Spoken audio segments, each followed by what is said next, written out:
Yo, what is happening, guys? How are you doing? This is Rob of Rule of Two Review. Welcome back to the channel, and today is Q&A day, my favorite day. I love doing these. We're going long form today. I have a lot of questions to get through.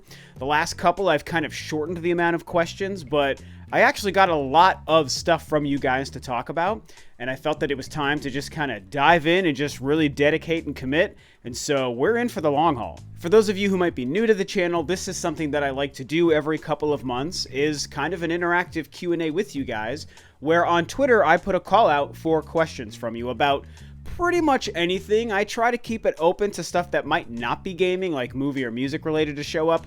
That rarely happens. Obviously, we're talking about gaming. We're talking about Nintendo. It's what I pretty much do on this channel, and it's what you guys want to hear me talk about. Nintendo, video games, obviously Metroid, that always comes up.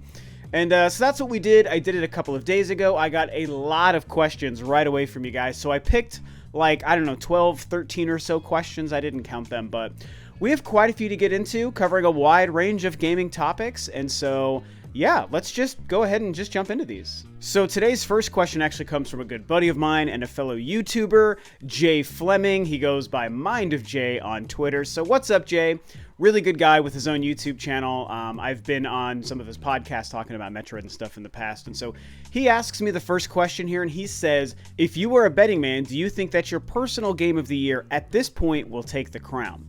So my personal game of the year so far this year is probably the Resident Evil 2 remake.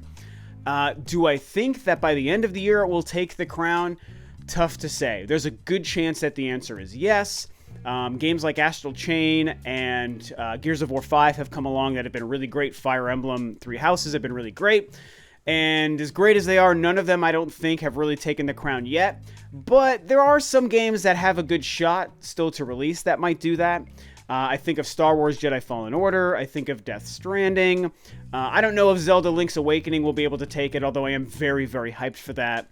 And then Doom Eternal. Like, those are all some games still coming up pretty soon that could take the crown. So tough to say. I love Resident Evil 2. I love that remake, so anything can happen. Next question comes from Brian at BrianJedi82, very active Twitter follower. So what's up, Brian? Thanks for the question. He says, with Jedi Academy coming to Switch, which older Star Wars game would you like to see most? It's a toss-up between KOTOR and Rogue Leader for me. Obviously, both would be amazing. So he's referring to the fact that Jedi Academy is coming to Switch, I think in early 2020. The game coming out this month, though, is actually Jedi Outcast. And these are the Star Wars Jedi Knight games 2 and 3. Actually, 3 and 2, respectively. Both great games. Very excited to have these coming. What other older Star Wars games would I like to see come to Switch? Obviously, Knights of the Old Republic, which you mentioned, is number 1 on that list. Both 1 and 2, I say bring it on. Rogue Leader, I would say any of the 3 Rogue Squadron games would be great. You get Rogue Squadron, Rogue Leader, Rebel Strike. Those are like the 3 games. They're all great for different reasons, so I would say bring any of those. Obviously, the Star Wars Pod Racer game for the N64 and Dreamcast was amazing. Also, Shadows of the Empire for the Nintendo 64 is amazing. I would love to see that. The older Battlefront games would be great. There was also a Clone Wars game for the GameCube PS2 generation, and it was before there was a Clone Wars show. So it was called Star Wars The Clone Wars, but it was more based off of Attack of the Clones, the movie, than it was the show. And it was mostly vehicle combat. It was kind of like Rogue Leader, only it was like ground vehicle combat. And I thought it was awesome. I loved that game. It was really great. It was a lot of fun. Perfect Star Wars game for that era. So those are some of the ones that I think about. Star Wars Bounty Hunter has kind of had a resurgence on the current gen, which is one of my favorites, so that one's already been handled. But yeah, I think those are the games for me. Next question on Twitter comes from Romeo at Cicaba_GT. So what's up, man? Thanks for the question. He says, I can only buy one game. Should it be Link's Awakening or Dragon Quest XI? So I'm not the best person to answer this, but I thought it would be fun to answer it for you anyway. The obvious answer is Link's Awakening, but that's also because I'm not a big JRPG guy and I'm not a Dragon Quest guy, so I'm totally biased, which again makes me probably the worst person to answer this question for you. But I figured I would give you my opinion, throw my 2 cents in since you asked me. I got nothing against Dragon Quest. I'm sure it's a great game. People love the PS4 version. People are very excited for the Switch version. I know it'll be great for hardcore JRPG fans, of which I am really not. But Zelda is like my second favorite gaming franchise of all time. Link's Awakening I know is going to be amazing. And so there's no doubt that for me, the answer is Zelda. Next question comes from Mighty Ryan at Mighty Ryan 1337. And Ryan asks me, after playing Astral Chain, do you still think it's a Game of the Year contender? So, my answer to this is yes and no. The reason I would say yes is because it is obviously a great game that most people love and that the reviewers love. And so I think that across the industry, we're going to see Astral Chain in the conversation for Game of the Year. And I mostly agree that it should be. But if you guys watched my impressions video, there's a couple things about Astral Chain that hold it back from being a truly great special masterpiece. I think it is almost there. It's knocking on the door of that status. But for me, when I played it in my first couple of hours, I was like, a couple of things are bothering me about the control. Like, the combat is great, but some control choices like the lack of a jump or a not great dodge mechanic hold it back. There's also so much non-combat crime scene investigating stuff in that game, which I've learned to like a bit more as I've played more into it, but I still don't overall love it. And I wish the game was honestly just a bit simpler. It's one of the few times where I wish a game was simple as opposed to more complex, because I normally like more complex games and I like complexity and layers to it. But with Astral Chain, it doesn't feel like they really just nailed it. I think that's the thing. There's probably a better kind of marrying of ideas that they could have done to make it all work well. For me, it feels a little segmented in a weird way. But I will say, as I've played more through the game, I've both lessened on a lot of the things that bothered me, but also still find some things that hold it back, right? So I'm more than halfway through the game. I adore the game. It is so good in so many ways. But I would probably rest in like an 8.5 kind of rating for it right now with my whatever 20 hours I've played. And I've yet to complete the game, like I've said, but I'm definitely very, very far into it. So I love it. I don't think it's going to be a Game of the Year contender for myself. Very close, but not quite. However, I think most people, most industry outlets are probably going to put it there. And I really am totally okay with that because the game is overall fantastic. Next question comes from iQuain at Imran Quain. And he asks me, people are often saying that Overwatch on Switch is coming in a little late. What's your take on that? That is a pretty good question. I can understand kind of the nature of that question in that conversation. In a lot of ways, it is coming a little bit too late. I think that when you consider the fact that early on in the Switch's life, there were conversations about Overwatch coming. I talked about it many times, as I said, way back in 2017. Blizzard themselves even talked about it. They said they were interested, they loved the Switch at the time, but they found it challenging. And here we are 2 years later, they've managed to release Diablo 3 on the Switch, which was very successful. And now they have decided to find a way to make Overwatch come to the Switch, and that's great. It looks fantastic. I mean, it's really awesome.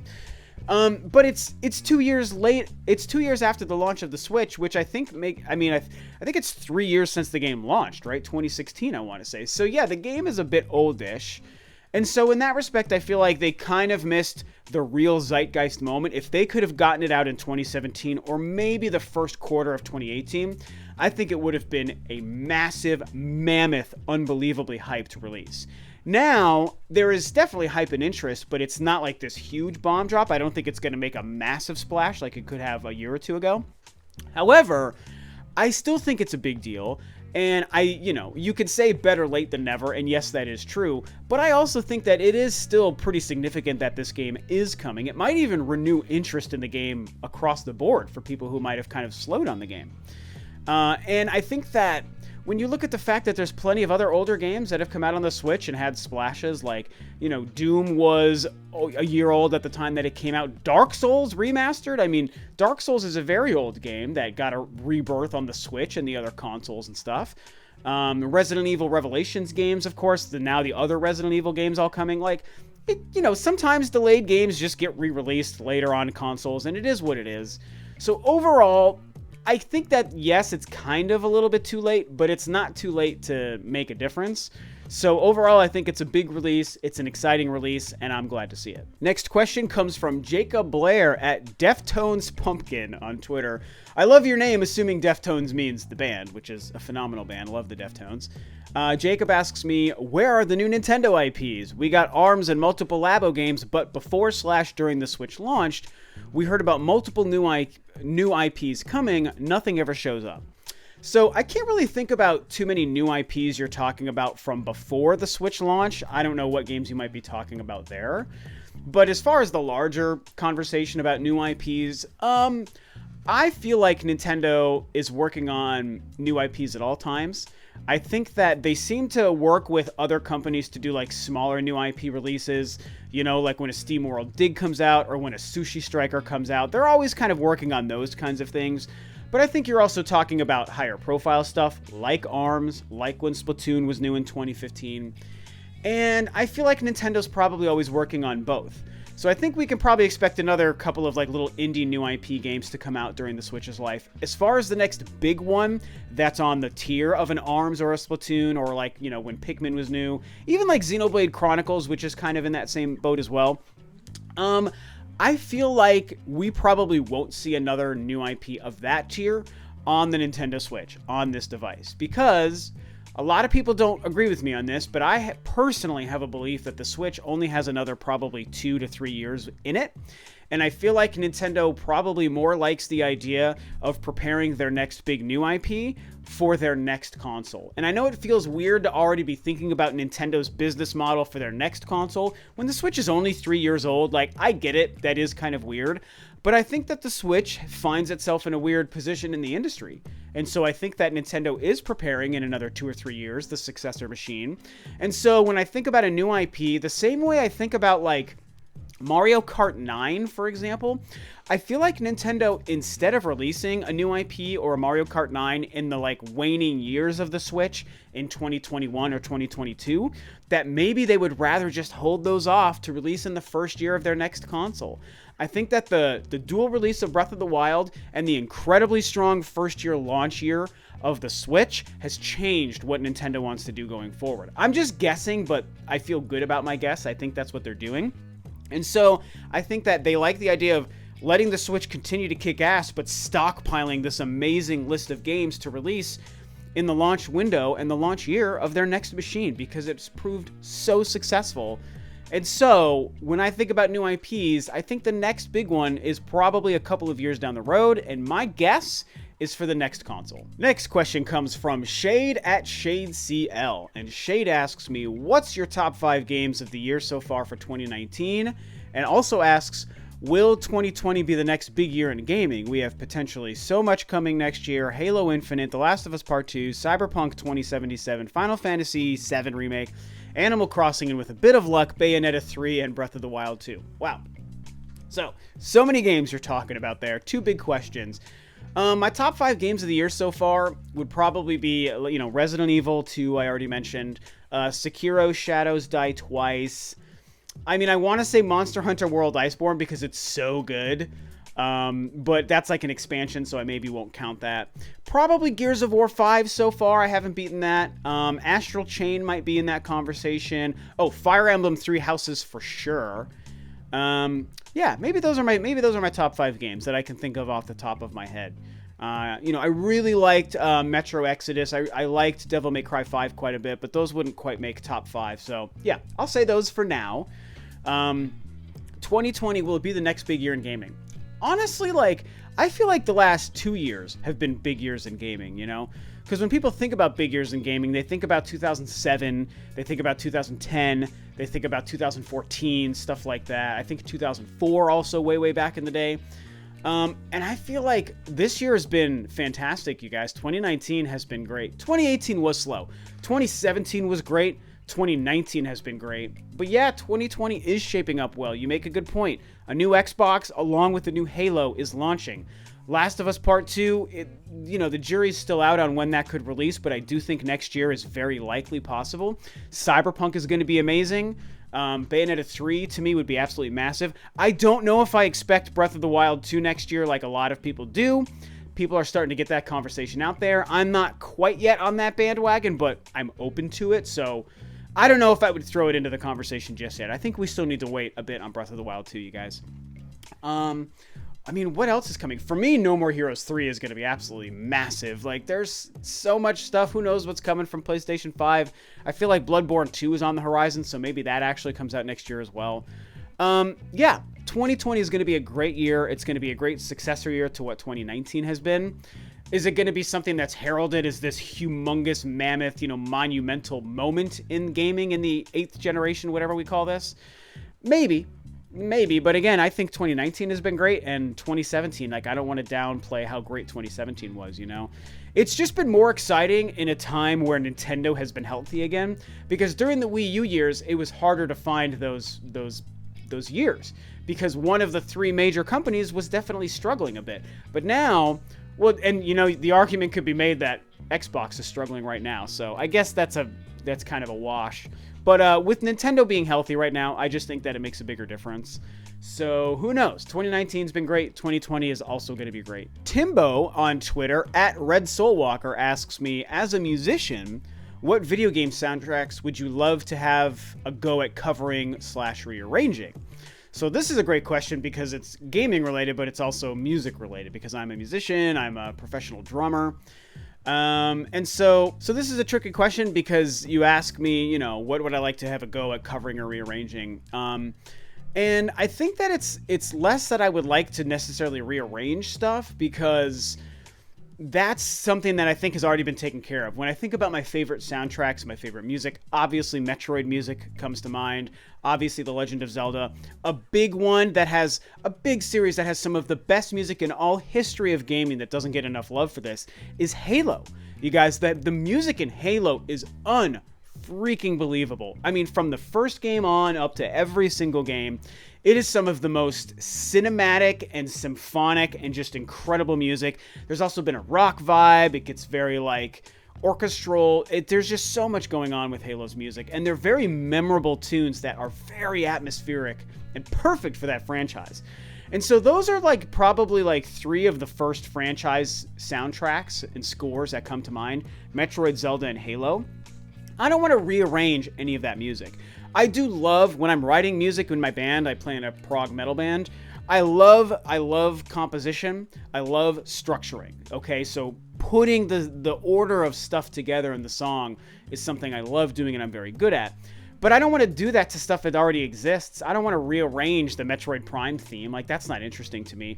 But I wouldn't mind covering it, kind of like you said, and I wouldn't mind playing a rock and metal version of all of these songs. And people have been doing that for years, doing rock and metal and even techno covers of famous video game songs. So to answer your question again, I don't want to rearrange or recompose any of the music, but I would certainly love to just play drums and just rock out to something that's a cover of some of my favorite video game music. That would be some of my favorite stuff to do. So I think that's my answer. Okay, next question comes from Eric McDermott @SOPWAA on Twitter, and he asks me a string of questions. So I'm going to quick fire through these and then touch on two that I actually care about. So he asked me a whole bunch. He says, what would you like to see in a Zelda TV show? Make it like Lord of the Rings. What do you think a Retro Studios made Zelda would look like? Really, really good. Will we see a Metroid 2D game before we see Metroid Prime 4 info? Yes, we will. Will there be any other Zelda remasters or ports before Breath of the Wild 2? No. What comes first, Odyssey 2 or Breath of the Wild 2? Breath of the Wild 2. Okay, so there's a whole bunch of questions he asked there, but I want to quickly touch on two of them and elaborate a little bit. The first one was about Metroid. First Metroid question, will we see a new 2D Metroid game before we see Metroid Prime 4 info? My answer to that is yes. I really, really believe that, and here's what's tricky. I've been burned on believing stuff about Metroid already, so I don't want to get too deep into this and get other people's hopes up, because the Metroid Prime trilogy thing has been just a disaster, and so I no longer believe in it until Nintendo shows it to us. But that being said, I still do have a different belief, and I do believe that Nintendo is working on at least one other Metroid project that isn't Metroid Prime 4 or the trilogy. I'm not talking trilogy. We're looking at Metroid Prime 4. I think that they're doing something else as well.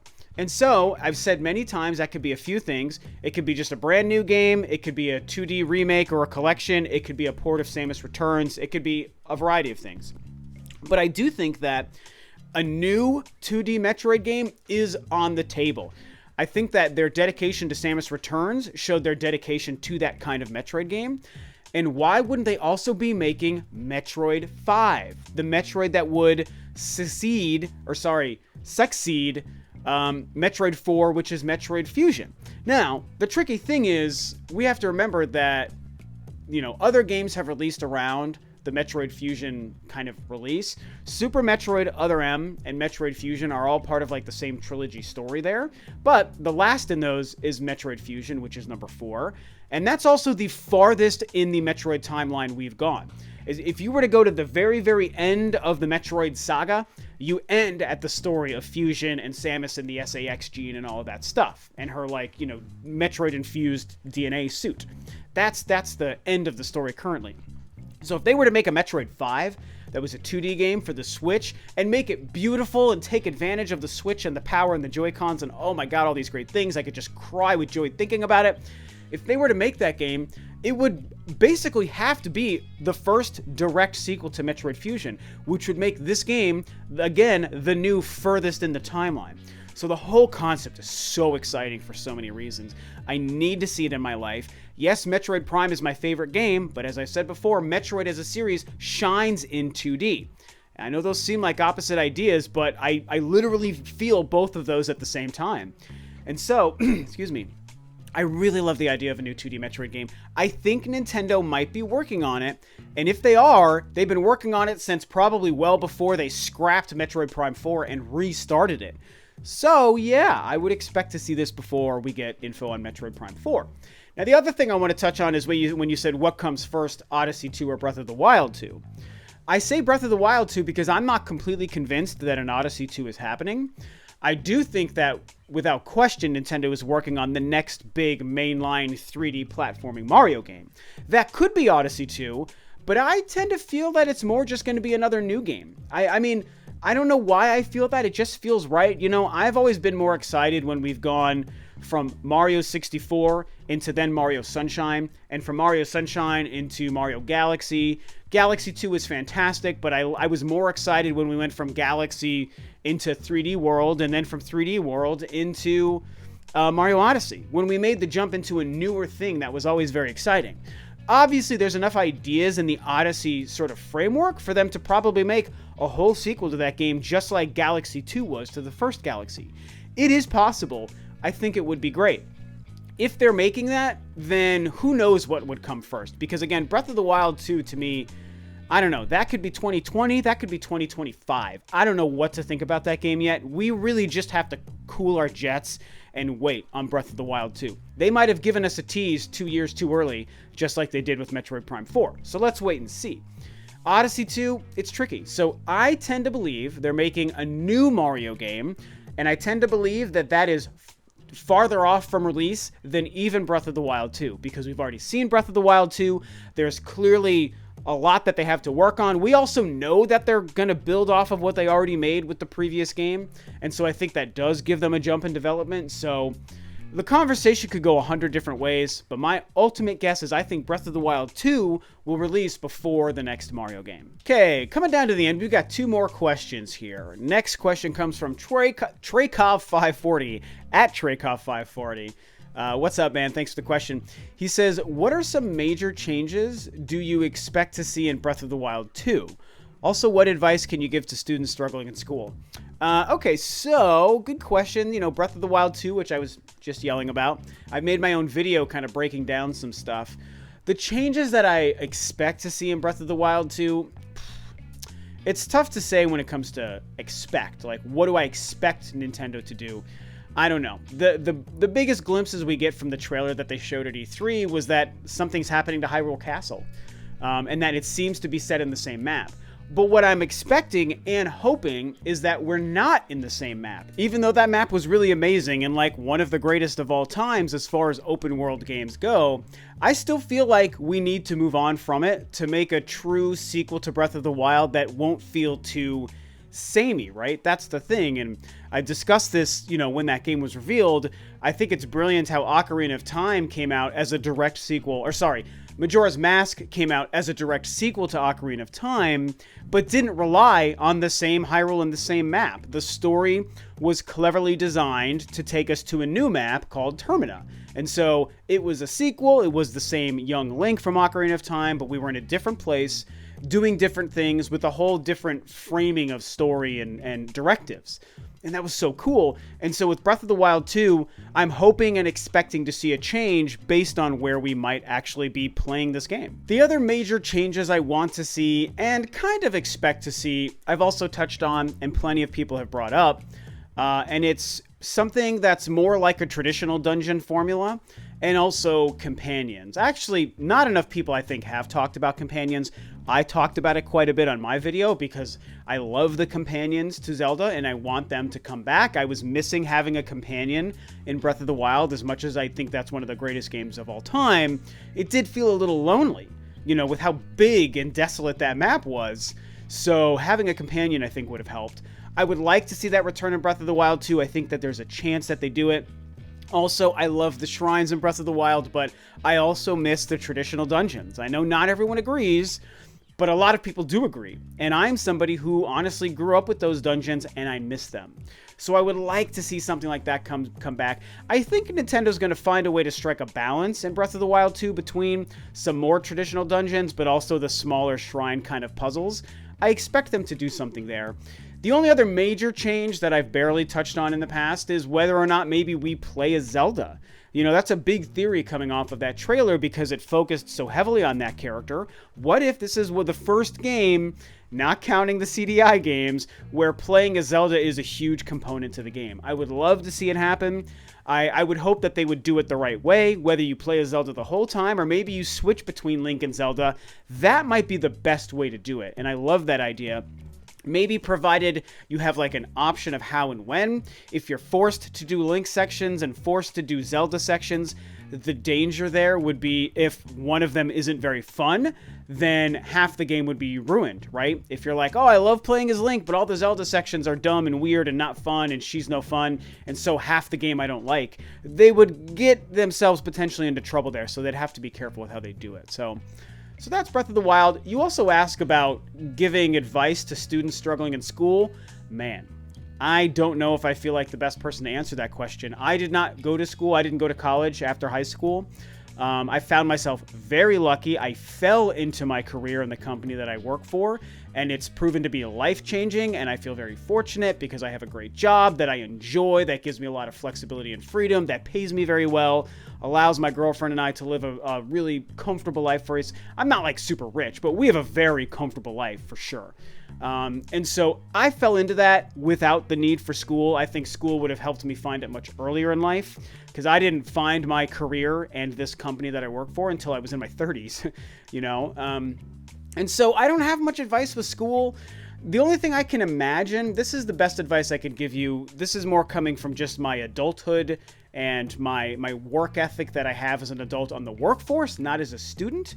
I would say if you're struggling in school, to minimize your distractions. I think that that's probably has to be part of it. Everyone will struggle for different reasons, but I would say if you have a lot of distractions, like, hobbies like gaming, movies, nerdy stuff, like a social life, a party life, even, like a boyfriend, girlfriend kind of situation, dating, if you can't balance all of those things and also be good at school, and that's a problem for you, then you want to minimize those. That's the only thing I could think as a non-student to give students as advice if you're struggling in school. Put your nose to the grindstone, put your face into those books, talk to your professors about what you're doing wrong and how you can improve. And if you have a lot of things that are distractions in your life, we don't like minimizing distractions because distractions are usually fun. By default, they're fun. We like them. That's why they distract us. But if you can just change your focus away from those, you have to sacrifice that fun time doing distracting work, like video games or a date or whatever it might be, and just focus on school, man. that's the best advice I could give you. Hopefully that's somehow helpful. And we now come to the last question, and in no surprise, it's a Metroid question. I wanted to save a big Metroid question for the finale here, because I know, again, half my audience comes to me to hear me talk about Metroid.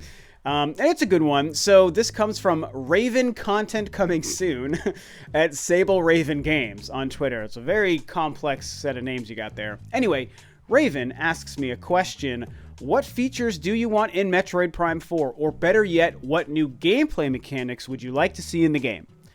Now, this is interesting because I have a list here on my phone of a bunch of things that I've planned to make a whole video on, as far as some of my wishes and wants and desires for story, for context, for gameplay, for mechanics, for locations, all this different stuff.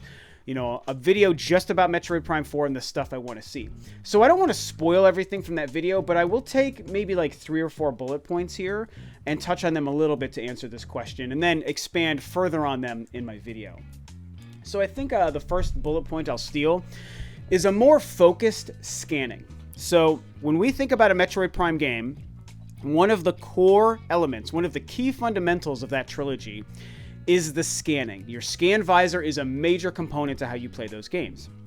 So there has to be scanning in this game. I know some people are going to bemoan it because maybe they didn't like the scanning, but I just say tough tatas because it has to be in Metroid Prime 4.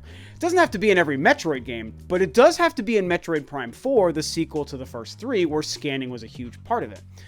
But one thing I will agree with and concede to is that today, too much scanning and too much reading can become overbearing and can become a bit of a distraction to the best parts of Metroid. In the first one, it was a great way to build lore for Metroid Prime because everything about it was so new, gaming was evolving so much, first time in first person for Metroid, just so much, and the scanning really brought us in, and it was a great component. The games went on, scanning became sometimes cumbersome. Now here we are, 12, 13, 14 years after the last game released, whenever Prime 4 comes out, and I feel like nowadays, to make reading constantly a huge focus and a necessity to the game would be tough.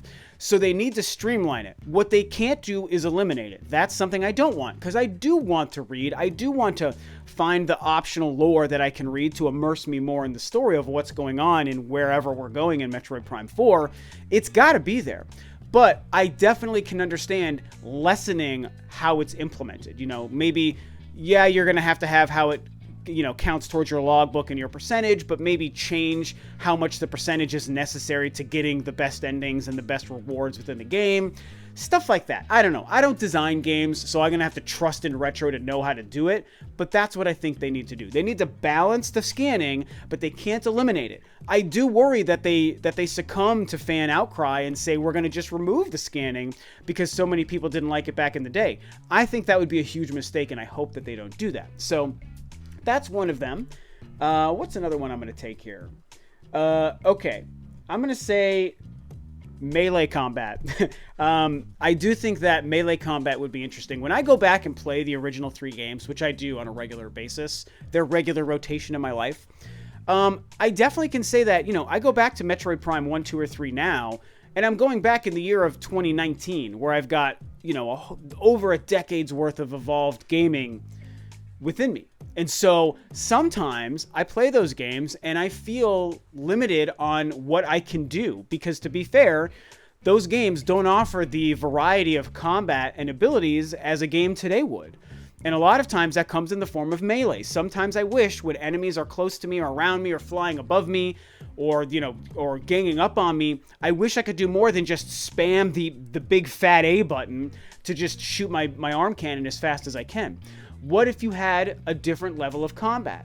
And they started to toy with that with Metroid Prime 3 with some of the motion stuff, which was cool. And then Samus Returns, believe it or not, introduced the melee thing where you do the melee counter and then you can kill him with a one-shot. That was cool. So now take that concept and bring it into the first-person space and into the new Metroid Prime 4 game. I think that there's a way to do it without changing Samus and sacrificing the fundamentals of Metroid Prime. Because I could see people saying, oh, you do that, then it's not Metroid Prime anymore. It's a different game. And it's like, yeah, whatever. I don't really agree with that if it's done properly. It could be done the wrong way, and then, yeah, it's going to ruin Metroid Prime. It could be done the right way, and it's a wonderful evolution of a modern Metroid Prime game 12 years after the prior game. That's kind of how you evolve. And, you know, Samus should be that formidable hand-to-hand. Her fisticuffs abilities should be second to none. Yeah, she can be a badass because she can shoot her beam, and she can morph ball and do all that great stuff and bounty hunt. But also, she should be able to kick your ass with her fists, or her one fist and her arm cannon. Whatever it is that she would do, she should be able to do that stuff. Other M, which I love, even though people hate it, showed that. That's one of the strongest parts to Other M, is that she was a badass. She's punching and kicking and flipping and body slamming and suplexing and neck breaking. Like, that stuff was badass. That is Samus. She is that tough. So I think that Metroid Prime 4 finding a way to bring in a melee hand-to-hand combat sort of gameplay mechanic would be great.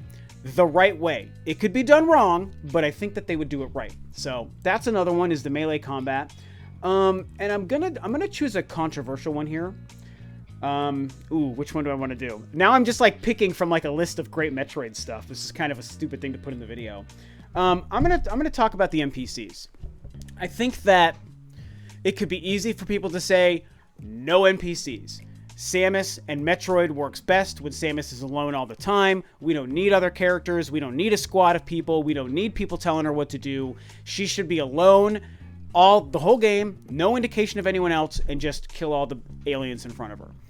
And there's a lot of truth to that, actually. There's actually mostly truth to that. But what I will say is I do think there's something to still the larger world building outside of the tunnel vision of Samus on her own adventure. Metroid Prime 3 started it, okay? Well, really, Metroid Fusion started it years before Metroid Prime 3, but we'll focus on the Prime stuff. Metroid Prime 3 started that by introducing the Commander and Gandreda and Rundus, and I always forget the last one's name. I'm so terrible. You know, the other bounty hunters, and they had dialogue, they voice acted, they interacted with Samus, and they were part of the story and part of her journey. I think that was great. I really think it was great. And so I think that there's a foundation of other people and characters for Samus to talk to. Now, as much as I like Other M, I will admit some of the problems with that game, and one of them is they didn't necessarily do the best with implementing a larger cast of characters. There's a lot about it that I like and I think work in the game, but there's a lot about it that was too heavy-handed, too forced down your throats, too melodramatic with where the story went, and it was just too much. A lot of it was good, and their heart was in the right place, going more cinematic with a large cast of characters. But it definitely changed some of the core fundamentals of Samus and Metroid. I agree. And so, and no surprise, what I'm asking for is a smart balance. I would love to see Metroid Prime 4 pick up where Prime 3 left off in continuing to grow and world build outside of Samus and show the larger Galactic Federation and show other people that interact with her, or maybe just local NPCs on the planet she goes to that she has to interact with in that respect. But if they do it properly, you still, for most of your journey, will be alone. It'll still be Samus by herself, lost, wandering around the planet, getting into adventures and doing normal Samus things, but also in a place where there happens to be other indigenous random NPCs to talk to. I think that it's a balance that can be struck, and that's something that I would really like to see in Metroid Prime 4, man. I feel like there is something there still to not having Samus be the only character in the game. Should she talk? That's a different story. I might touch on that actually instead here. I might touch on that in my video on all of these kinds of wish list things for Metroid Prime 4. Yeah, that's a tricky one. Should Samus talk? Part of me says yes, part of me says no. I don't really want to get into that here. But yeah, so these are some of the things that I would like to see in Metroid, you know? I feel like not giving up on NPCs, adding the melee combat, stuff like that. There's a lot of things I want to see in Metroid Prime 4, and I think that they're going to be doing a lot of new things to the game, you know, fixing the scanning situation, and it's going to be really exciting, man. It's going to be great. The problem is we just have to wait forever for it. So with that, that is the final question of the day. So much stuff to talk about, so many great questions, so many topics. We got to talk about Metroid, and this is a lot of fun. So again, I really like doing these. Thank you guys to everyone who asked questions. Sorry to those whose questions I did not get to, because I can't get to every question on every Q&A. But I had a lot of fun. Hopefully you guys enjoyed this. Again, if you want to be a part of these conversations and Q&As in the future, then please, you should follow me on Twitter. I am extremely active on Twitter. Every day I'm tweeting and talking and reacting and doing all sorts of things. It's a great way to follow me and know what's going on. And so with that, yeah, I guess this video is a wrap. Thanks again for all the questions, and thanks, of course, for all of you for tuning in. This is Rob of Ro2R Review, and I'll catch you next time on another video.